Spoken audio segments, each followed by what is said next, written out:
Muito boa tarde a todos.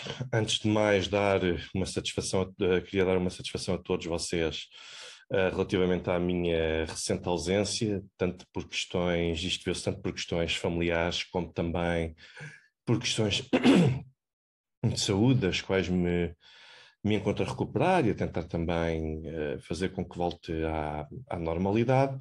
Mas, acima de tudo, o que é mais relevante é que neste momento é que estou de volta. Vou continuar a manter a atividade, como é natural, porque já terá passado a pior fase e a fase mais intensa. Portanto, a partir de agora, voltem a contar novamente comigo e vamos voltar à análise e ao debate dos factos do dia a dia sobre questões internacionais, incluindo, sobretudo, a questão da situação na Ucrânia.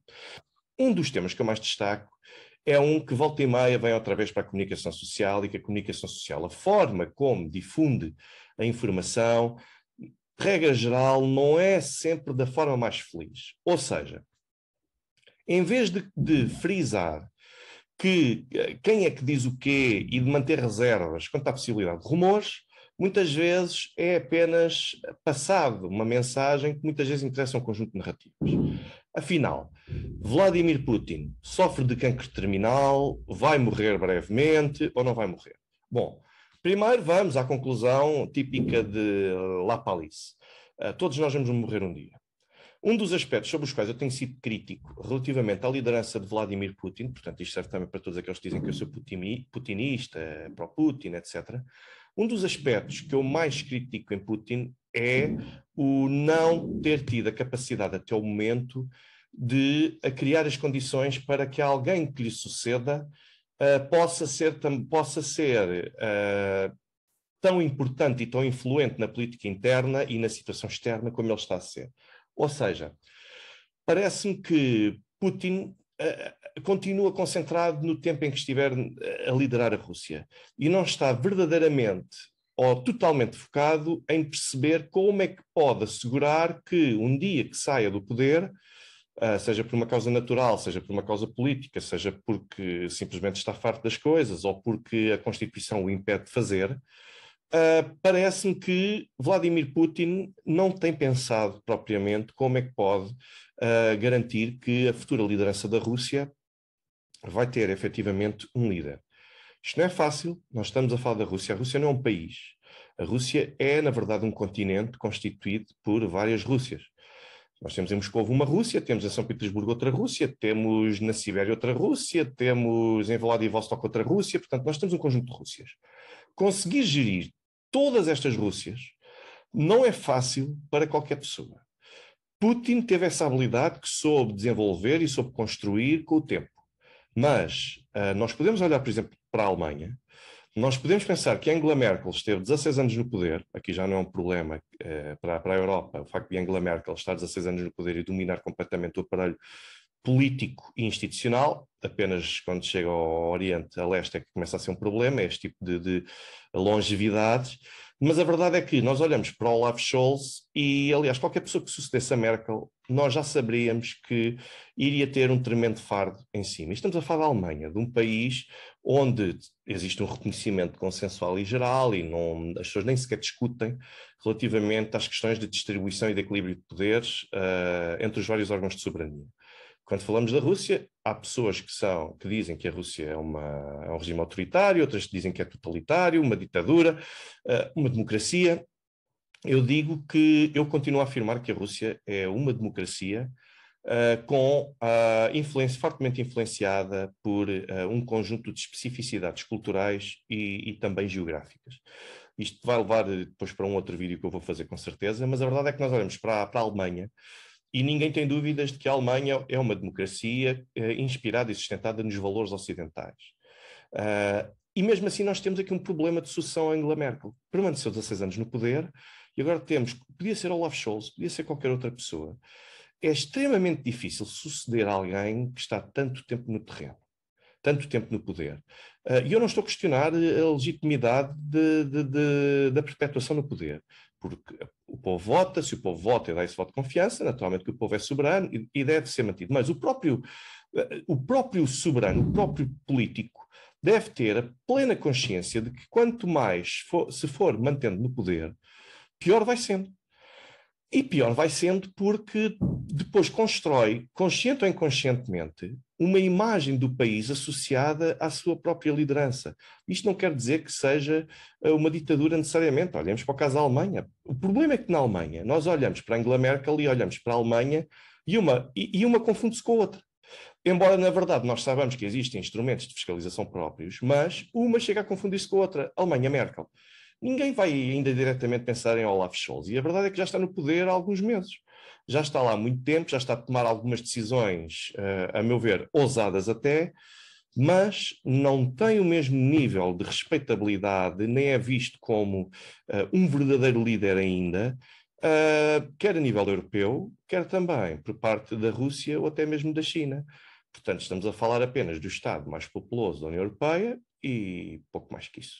Portanto, estamos a falar, mesmo a França, parece finalmente colocar-se aqui em bicos de pés, aproveitando esta mudança de poder. Porquê? Porque Olaf Scholz ainda vai ter que construir a sua imagem e primeiro consiga fazer esquecer Angela Merkel e colocar todas as instituições nacionais e internacionais a pensar, calma, que este tipo não é só um chanceler eleito, este tipo é verdadeiramente o líder, porque existe uma diferença entre ser chanceler, ser primeiro-ministro, ser presidente, e entre ser de facto o líder daquele país. Vai demorar muito tempo. Para Olaf Scholz vai demorar muito tempo. E na Rússia o problema não vai ser diferente. Por isso é que eu acho que é um ponto crítico de Putin.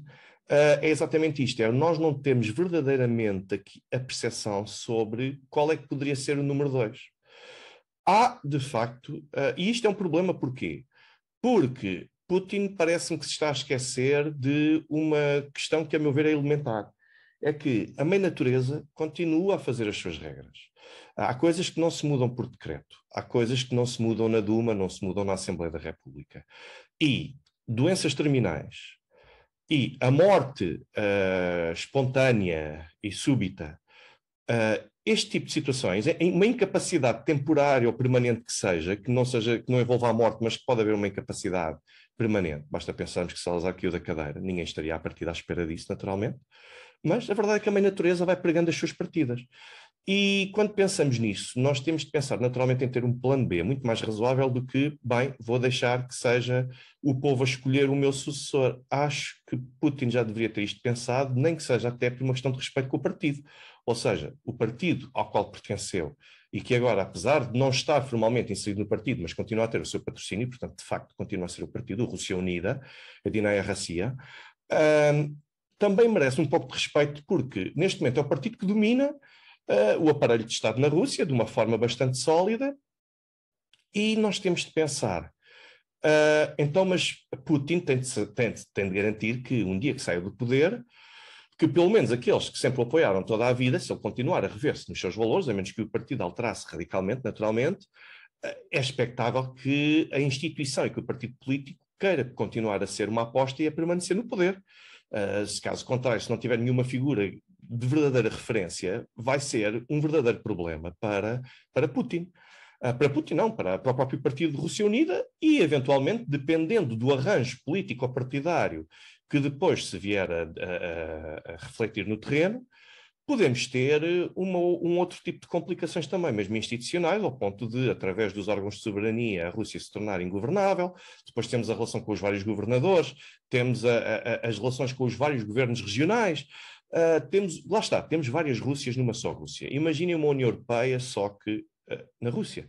Portanto, é basicamente, a Rússia em si já é uma espécie de União Europeia, só que com um projeto político que foi consumado a ponto de ser integração política pura, mas a verdade é que temos várias especificidades culturais e a verdade da Rússia é esta. Se nós aqui ou seja, não tenho problema nenhum com a Hungria nem com Orbán, antes pelo contrário, o povo húngaro votou, o povo húngaro é soberano, o povo húngaro fez a escolha acertada e a União Europeia vai ter de saber lidar naturalmente com isso, porque foram as regras que admitiu, que contemplou. Portanto, é lidar com as diferenças do ponto de vista ideológico para poder encontrar um equilíbrio. Isso é que é a verdadeira União Europeia, não é só termos perto de nós e pressionar-nos a que só cheguem à liderança aqueles que pensem como nós.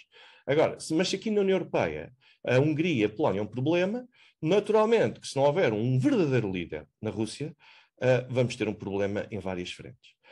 E, a meu ver, esta é a grande falha. Ora bem, respondendo à pergunta, Putin tem um cancro terminal? e Putin vai morrer no curto prazo, a minha resposta sincera é: não sei. E assim como eu não sei, muitas das pessoas que estão a ver claro que Putin vai morrer brevemente também não sabem.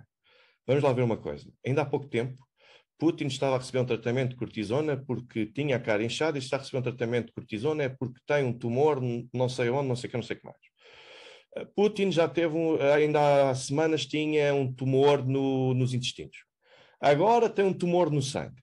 No outro dia era porque a mão direita tremia quando estava à espera de alguém e porque isso é sinónimo de que também poderá ter outro tipo de doenças como Parkinson, etc, etc, etc. Putin, no início da intervenção militar na Ucrânia, era considerado como podendo estar psiquiatricamente desequilibrado. Ou seja, está para todos os gostos, para a semana vai surgir uma doença nova, e as pessoas vão continuar a dizer que Putin, afinal, vai ter aqui qualquer coisa, fez uma operação para mudança de sexo, não sei, as pessoas vão dizer aqui qualquer coisa, ou está a fazer um tratamento hormonal, enfim, alguma coisa vai ser inventada. A verdade é que, com tanta especulação e tanta desinformação, aliás, eu recordo até que o ministro da Defesa, o Shoigu, também já foi dito que ele teve um ataque cardíaco aqui há semanas e que estaria morto ou que poderia morrer, e entretanto aparece o homem. Porquê? Porque esteve 3 dias sem falar. Nós estamos a entrar no nível, a meu ver, de alucinação, em que, de facto, no meio disto tudo poderá estar algum elemento que seja verdadeiro, mas com tanta alucinação nós já não sabemos qual. Portanto, pelo sim, pelo não, vamos afastar as especulações todas. Pode ser que, de facto, Putin tenha uma situação de cancro terminal, que Putin possa morrer brevemente, ou então, vamos à boa moda lílica nessas, pode morrer hoje, mas também pode morrer daqui a 10 anos. Portanto, isto é um pouco estar vivo ao contrário de estar morto, e a mãe natureza encarregar-se-á de ser a melhor analista de todas. Portanto, acho que especular, acho que é das coisas mais infelizes e mais tristes que podemos fazer, sobretudo sem uma base concreta, apenas para fazer sugerir que afinal o homem pode ser. Houve outra ainda, é que Putin ia ser operado, e então como ia ser operado, tinha de sair do seu cargo temporariamente e transferi-lo a uma outra pessoa que constitucionalmente nem sequer é quem sucede na hierarquia estatal. Vamos lá ver, o que é que acontece se de facto Putin for forçado a sair por questões de saúde ou por morte, o que quiserem, o que é que acontece? Aquilo que a Constituição Russa diz no seu artigo 92 é que a seguir, em caso de incapacidade ou de morte do chefe de Estado da Rússia, neste caso Vladimir Putin, quem lhe sucede interinamente é o primeiro-ministro. Ou seja, Mikhail Mishustin, do ponto de vista constitucional, é o sucessor de Vladimir Putin. E, no prazo de 3 meses, contados desde o dia, não é 90 dias, é 3 meses, contados desde o dia em que o chefe de Estado renunciou oficialmente ao cargo e transferiu o seu poder para um interino, devem ser convocadas eleições para serem realizadas ao fim desse período de 3 meses. Pronto. É isto que a Constituição Russa diz.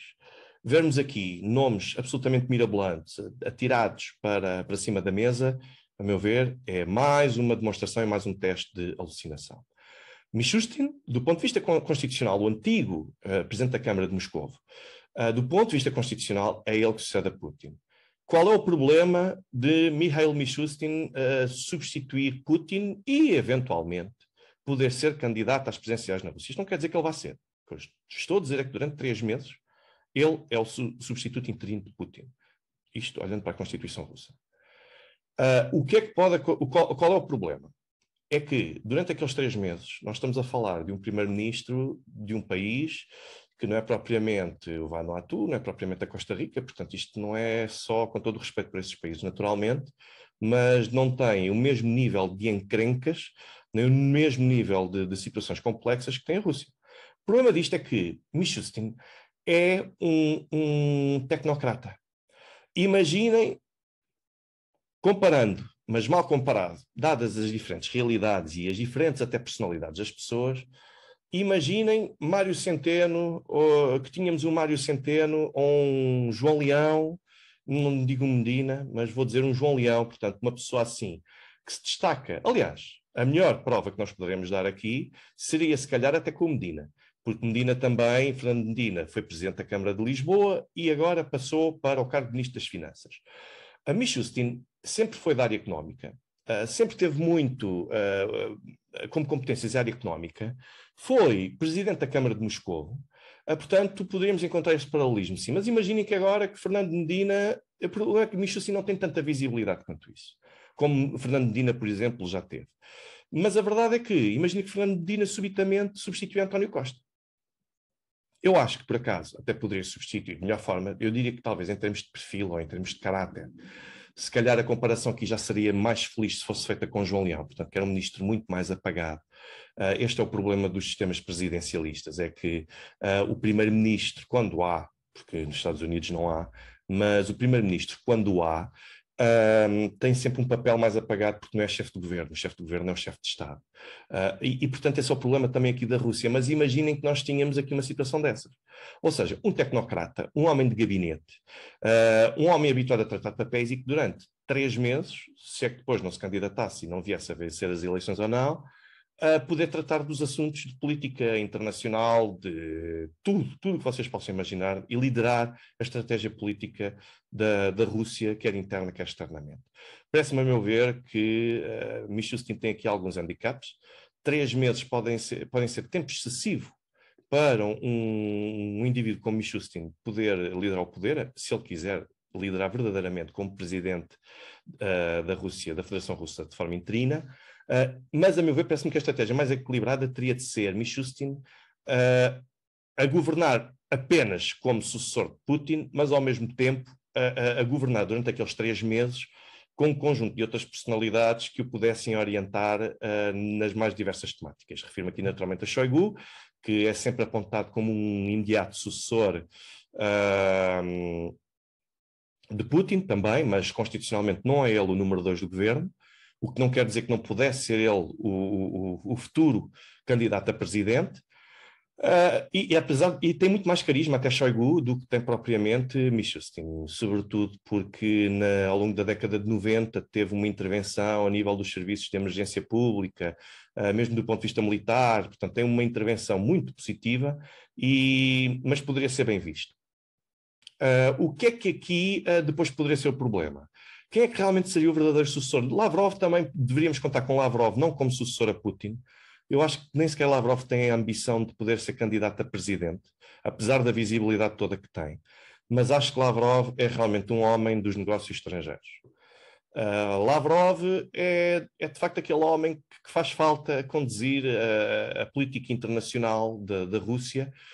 Não sei se teria capacidade para ser presidente, que implica que tenha de ter uma visão em toda a linha de todas as problemáticas da Rússia. Mas a verdade é que Lavrov deveria ter também um conjunto de contributos internacionais aos quais Mishustin, durante aqueles 3 meses, ficasse vinculado. Eu acho que a indicação de Mishustin para ser primeiro-ministro por parte de Putin, em substituição de Medvedev, acho que não foi por acaso. Acho que pode existir aqui. Putin está perfeitamente consciente. Por um lado não está, com a questão da mesma natureza, mas está perfeitamente consciente que de hoje para amanhã a liderança pode mudar de mãos. Quem vai ser sucessor, do ponto de vista constitucional, tem de ser muito bem refletido, muito bem pensado, e tem de ser alguém que à partida esteja alinhado com o pensamento de Putin, se não quer dizer. É um a dizer branco e o outro a dizer negro.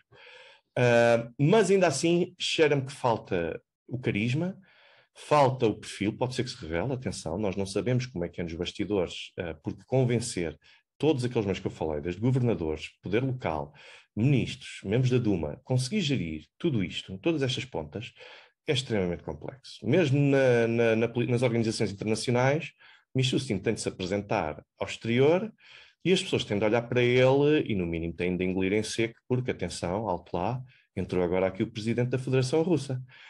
Não é propriamente como quando entram presidentes de outros países que, sim senhor, isto é assim, então olha, eu ainda me lembro daquela célebre atuação de Donald Trump, quando coloca, não sei se foi da Macedónia, o presidente da Macedónia, ou o então presidente da Moldávia, que numa fotografia de grupo, já não me lembro em que contexto é que foi, e em que decide empurrá-lo para trás para ficar ele à frente. Portanto, todos nós nos lembramos disso.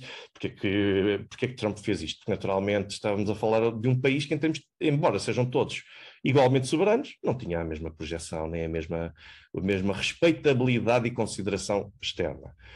Naturalmente, podemos discordar deste trato, mas a verdade é que o nosso inconsciente depois acaba por falar mais alto e neste caso concreto também acaba por falar muito mais alto, porque as nossas atitudes e a nossa linguagem corporal acabam por dizer naturalmente aquilo que nós estamos a pensar, mais até do que as nossas palavras. Ora bem, posto isto, eu acho que a Mishustin falta à partida, porque não se pronuncia sobre estas temáticas, não conhecemos uma verdadeira opinião de Mishustin sobre estas áreas. Certo que não tem essas competências diretas, embora sendo primeiro-ministro, não tem essas competências na área da defesa, na área da segurança, na área da política externa, mas a verdade é que não deixa de ser primeiro-ministro. Portanto, tem que ter uma visão global das coisas. E seria expectável que o mesmo inspirasse ou alimentasse ainda mais a retórica que, por exemplo, sai do Kremlin, sai de Putin e que também sai do Ministério dos Negócios Estrangeiros. Eu sei também que Shoigu está muito calado e que mesmo na área da defesa também não se pronuncia. Mas às vezes existem as redes sociais, existem outros comunicados, eles estão totalmente calados. Mas a verdade é que, com base no que eu vejo, ou seja, que é praticamente nada, mas a meu ver é intencional por parte de Putin, manter os membros do governo silenciados para não terem posições públicas que possam ser comprometedoras e resume a comunicação sobre esta questão da intervenção militar na Ucrânia a Lavrov, Zakharova e também a Peskov, resume-as apenas a isto, e ele próprio, claro, mas ainda assim eu acho que de um primeiro-ministro seria expectável e exigível algo mais. Nós estamos a falar do Ministro da Defesa, nós estamos a falar do Ministro dos Negócios Estrangeiros. Acho que seria expectável um pouco mais. E por isso é que, com base naquilo que eu vejo, eu acho que Mishustin poderá não ter as condições e as qualificações necessárias para poder ser um sucessor à altura que possa vir, mesmo sendo candidato na Rússia, vencer as eleições e ser um líder verdadeiramente na Rússia. Pode ser que me surpreenda, dado que a estratégia russa é claramente esta, mas vamos ver. Por outro lado, temos também Shoigu. Isto já estou a pensar na marcação de eleições. Portanto, seria Shoigu, o ministro da Defesa russo, que tem tremenda capacidade do ponto de vista da área da defesa, conhecimento tem, capacidade também terá, mas lá está, padece do mesmo problema de Mishustin. Parece-me que não tem valências num conjunto de outras áreas. Relações exteriores nós não conhecemos rigorosamente nada, a questão económica também não lhe conhecemos rigorosamente nada, e isto poderá ser um problema porque parece-me que falta sempre um conjunto de aptidões a qualquer um destes candidatos. Qual era o terceiro nome que poderia apontar aqui como previsível ou possível para poder suceder também a Putin e ser candidato à presidência da Rússia? Sobyanin parece-me uma escolha, a meu ver, mais ou menos previsível, porque é um menino querido de Putin, mas já tem alguma idade, e quando eu digo alguma idade, digo 61 anos, é certo que é novo, para todos os efeitos, mas por outro lado, esperar que Putin saia do lugar, portanto, se for agora, ainda vai muito a tempo. Se for daqui a 5, 10 anos, talvez para ter estofo para suportar o debate político e toda esta situação que a Rússia exige, poderá ser mais complicado. Mas estamos a falar também de alguém que tem o poder na região de Moscovo, está a ser muito bem visto, incluindo por instituições internacionais, pela aposta no desenvolvimento e modernização de Moscovo, na adequação de Moscovo para as necessidades e evolução dos tempos, e poderá ser um nome muito interessante porque está muito bem cotado na capital, mas o problema qual é? Pode não ser conhecido, de ser todo conhecido, noutras regiões que possam ter um peso significativo na votação. Portanto, mas pode ser um elemento que possa ser visto como transição, sendo mais próximo de Putin, pode não ser visto como um putinista, entre aspas, ortodoxo.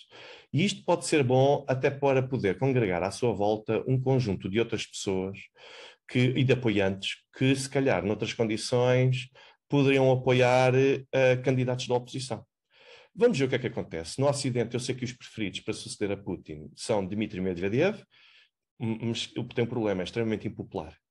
Extremamente impopular, é visto como muito pró-ocidental, e depois temos também a Elvira Nabiulina, ou seja, a governadora do Banco Central da Rússia. Tinha este extra que é o facto de ser mulher e o facto de muitas vezes querer propor um conjunto de ações que se vão manifestar ou que vão ser interpretadas como políticas neoliberais para o país, ou seja, reduzir a intervenção do Estado ao máximo, e isto num país como a Rússia pode não funcionar necessariamente, ou então pode ser a ideia mais genial de todos os tempos. Eu tenho algumas cautelas quanto a isto, mas a verdade é que estes são os cenários em cima da mesa. Lamento que ninguém os discuta, ninguém os analise e que prefiram estar a alimentar a especulação quase como se a Rússia fosse ficar num perfeito vazio de poder. De facto, pode acabar com uma situação complicada, porque temos de pensar que o pós-Putin, se não tiver aqui uma ala de alguém, um representante fortemente apoiado por uma ala sólida que possa dar ou continuidade ou que saiba dar, mudar e modernizar as instituições na Rússia, adaptá-la ainda mais para as exigências do presente e do futuro. Se nós não tivermos alguém assim, isto pode significar um vazio de poder de facto. E não nos podemos esquecer que o segundo partido mais popular na Rússia, e ainda com forte expressão, é o Partido Comunista. Nós estamos a falar de um partido que tem ainda uma falange de apoio muito expressiva, naturalmente que não é proporcional, porque o sistema eleitoral não favorece essa representatividade, mas o nosso também não favorece a representatividade verdadeira.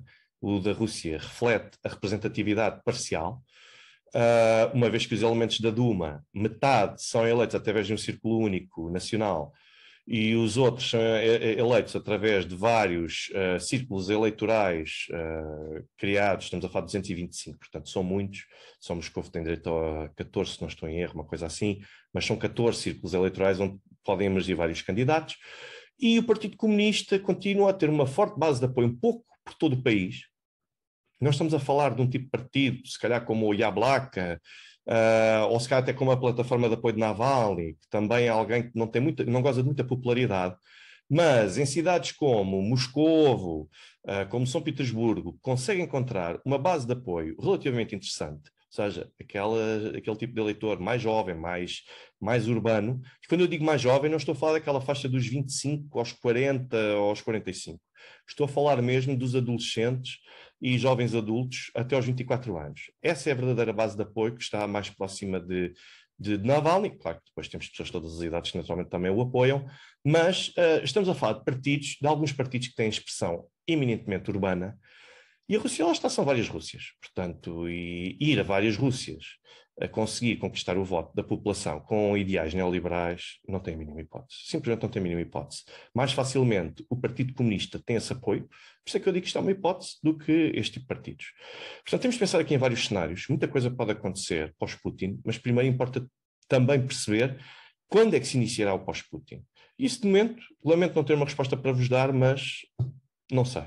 E julgo também que toda a gente que fala sobre que Putin está na iminência de morrer pode até acertar, mas, a meu ver, é um pouco como ir à roleta e escolher vermelho ou preto. Eu escolho vermelho e sai vermelho. Portanto, parece-me que é mais um golpe de sorte do que propriamente qualidades e aptidões geopolíticas. Uma boa tarde a todos.